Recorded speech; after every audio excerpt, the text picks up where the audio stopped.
ГСП онлайн. Городские новости сейчас. Среда, 18:05.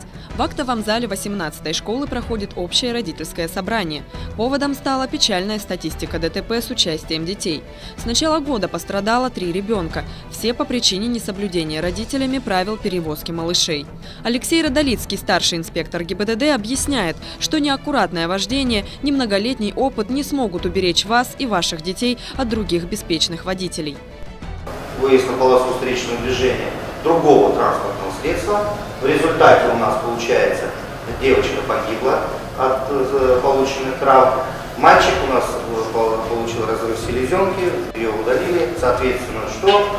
Ребенок с этих лет, он от 1 класса пошел, будет работать уже, как мы говорим, на табле. И все это из-за беспечности взрослых, из-за беспечности родителей. Будь пристегнуты или дети, ничего бы с ними не случилось. Для родителей сотрудники дорожной полиции подготовили несколько видео.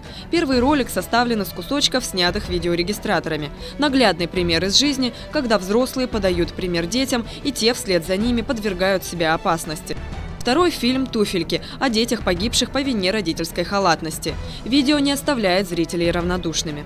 Многие серьезно нарушают. Я даже вижу, как родители ездят на передних сиденьях, и дети просто стоят у них между ног. Но такие собрания, я думаю, все-таки повлияют. Я не знаю, пускай они сводки смотрят, что ли. Но когда так...